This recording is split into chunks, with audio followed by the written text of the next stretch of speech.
নমস্কার বন্ধুরা, মালবিকার হেসেলে আপনাদের সকলকে স্বাগত। কেক খেতে তো কম বেশি সকলেই পছন্দ করি আমরা, তাও যদি সেটা হয় বড়দিনের সময়। কিন্তু ডিম বা ডিমের গন্ধটা কিন্তু অনেকেই আমরা ভালোবাসি না।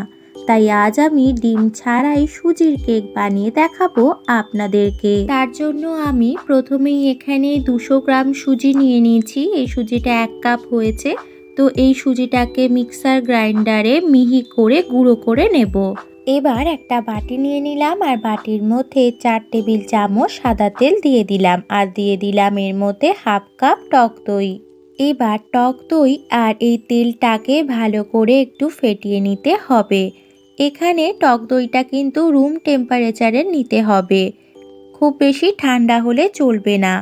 টক দইটা ভালো করে ফেটিয়ে নিতে খুব বেশি সময় লাগবে না, 1-2 মিনিট মতো ফেটিয়ে নিলেই হবে। এবার এর মধ্যে হাফ কাপ চিনি দিয়ে দিলাম আর চিনি দেওয়ার পর এবার চিনিটাকেও ভালো করে দইয়ের সঙ্গে ফেটিয়ে নেব। চিনির পরিমাণটা আপনারা আপনাদের পরিমাণ অনুযায়ী বাড়িয়ে কমিয়ে নেবেন। এবার এর মধ্যে দিয়ে দিতে হবে 1 কাপ গুঁড়ো করা সুজি। একেবারে সব সুজিটা কিন্তু আমি দিইনি, কিছুটা সুজি প্রথমে দিয়ে এবার ভালো করে ফেটিয়ে নেব। এই সুজিটা ফেটিয়ে নেওয়া হয়ে গেলে বাকি যেটুকু সুজি রয়েছে সেটাকেও ভালো করে ফেটিয়ে নিতে হবে। কেক বানানোর সময় ডিমের ব্যাটারে যে সময় লাগে সুজির ব্যাটার করতে কিন্তু তুলনামূলক একটু কম সময় লাগে। এখানে কিন্তু এবার অল্প অল্প করে দুধ মেশাতে হবে। আমি রুম টেম্পারেচারে দুধ এখানে নিয়েছি। দুধটা কিন্তু পুরোটা একেবারে ব্যাটারের মধ্যে দিয়ে দিলে চলবে না, তাহলে কিন্তু ব্যাটারটা বেশি লিকুইড হয়ে যাবে। দুধ ব্যাটারে কতটা লাগবে সেটা আপনাকে একটু বুঝে দিতে হবে, কারণ সুজির ব্যাটারটা 15 মিনিট রাখা হবে ঢাকা দিয়ে, তখন কিন্তু সুজি কিছুটা দুধ অ্যাবসর্ব করে নেবে। এখানে ব্যাটারটা তৈরি করার জন্য আরও কিছুটা দুধ লাগলো, আমি তাই দুধটা দিয়ে দিলাম আর এবার ব্যাটারটাকে ভালো করে ফেটিয়ে নিতে হবে। এবার এর মধ্যে দিয়ে দিতে হবে 1/4 টিস্পুন বেকিং সোডা আর 1/4 teaspoon baking powder. Baking soda আর বেকিং পাউডারটাকে ভালো করে মিশিয়ে নেওয়ার পর এবার এর মধ্যে দিয়ে দিতে হবে 1/4 টিস্পুন ভ্যানিলা এসেন্স। এটা একদম অপশনাল, আপনারা চাইলে নাও দিতে পারেন। ভ্যানিলা এসেন্সটাকে মিশিয়ে নেওয়ার পর এবার এই ব্যাটারটাকে 15 মিনিটের জন্য রেখে দিতে হবে। 15 মিনিট পর সুজিটা একটু ফুলে উঠেছে, মানে কিছুটা দুধ অ্যাবসর্ব করে নিয়েছে, এর জন্য আরও কিছুটা দুধ দিয়ে ব্যাটারটাকে কিছুক্ষণ ফেটিয়ে নিলাম। এই সুজির ব্যাটারটা না খুব ঘন হবে আবার না খুব পাতলা হবে। এবার এই ব্যাটারের মধ্যে আমি 3 রঙের টুটি ফ্রুটি দিয়ে দিলাম। এই টুটি ফ্রুটিগুলো যখন কেকটা আপনারা খাবেন, এই টুটি ফ্রুটিগুলো মুখে পড়লে কিন্তু খুব ভালো লাগবে, ওর জন্যই ব্যাটারের মধ্যে এই টুটি ফ্রুটিগুলোকে মিশিয়ে দিচ্ছি। এখানে সুজির কেকের যে ব্যাটার সেটা কিন্তু একদম তৈরি। এবার আমি একটা কেক বানানোর পাত্র নিয়ে নিলাম আর এটার মধ্যে আমি একটু অয়েল ব্রাশ করে নিলাম। তারপর আমি এর মধ্যে দিয়ে দিচ্ছি একটা বাটার পেপার আর বাটার পেপারটার ওপর দিয়েও একটু অয়েল ব্রাশ করে দিলাম।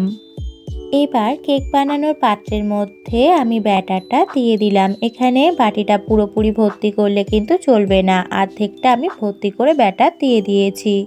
কেকের পাত্রটাকে এবার হাত দিয়ে এমনভাবে একটু ঝাঁকিয়ে দিতে হবে যাতে ব্যাটারটা সমানভাবে থাকে। এবার আপনাদের পছন্দের মতো কয়েকটা ড্রাই ফ্রুটস এর মধ্যে দিয়ে দেবেন।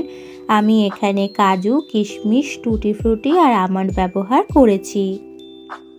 এখানে সুজির কেকের ডেকোরেশনও হয়ে গেছে। এবার আমি একটা কড়াইকে আগে থেকে প্রিহিট করতে দিয়ে দিয়েছিলাম, তো কড়াইটা তো প্রিহিটেড হয়ে গেছে। এবার এর মধ্যে আমি দিয়ে দিলাম নুন আর এর মধ্যে আমি দিয়ে দিলাম একটা এরকম ধরনের তার আর বাটিটা এবার বসিয়ে দিলাম। এবার গ্যাসটাকে লো ফ্লেমে করে দিয়ে কেকটাকে ঢাকা দিয়ে কিছুক্ষণ হতে দিতে হবে। আমার ক্ষেত্রে এই কেকটা তৈরি হতে সময় নিয়েছে 1 ঘন্টা 15 মিনিট মতো। গ্যাসের ওপর এছাড়া কেকের আকারের ওপরেও কিন্তু সময়টা নির্ভর করে। এবার একটা টুথপিকের সাহায্যে আমি দেখে নেব যে ভালো করে কেকটা হয়েছে কিনা। টুথপিকটা কেকের ভেতরে দিলে যখন টুথপিকটা কেকের ভেতর দিয়ে বেরিয়ে আসছে তখন কিন্তু কিছু লেগে নেই, তার মানে কেকটা ভালো মতো হয়ে গেছে। এবার একটা কাপড় বা সাঁড়াশির মাধ্যমে বাটিটাকে তুলে নিতে হবে। একটা ছুরির সাহায্যে খুব সাবধানে বাটির ধার দিয়ে দিয়ে কেকটাকে বাটির সঙ্গে আলাদা করে নিতে হবে। এবার একটা প্লেট নিয়ে নিলাম আর এই বাটিটাকে উল্টো করে দিলাম। কেকটা একটু সময় ঠান্ডা হয়ে গেলে দু একবার বাটির গায়ে এভাবে মারলেই কিন্তু কেকটা নিজে থেকেই নিচে পড়ে যাবে। এবার বাটার পেপারটাকে খুলে নিতে হবে।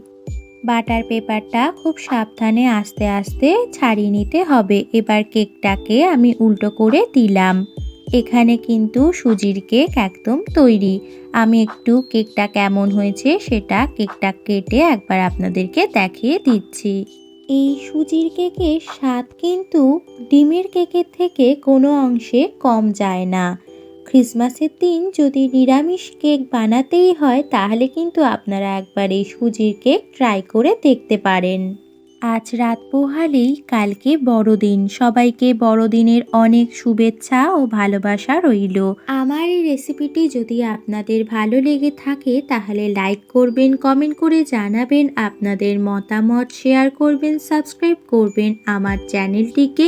ফিরে আসবো পরের দিন নতুন কোনো রেসিপি নিয়ে। ততদিন ভালো থাকবেন। Thanks for watching.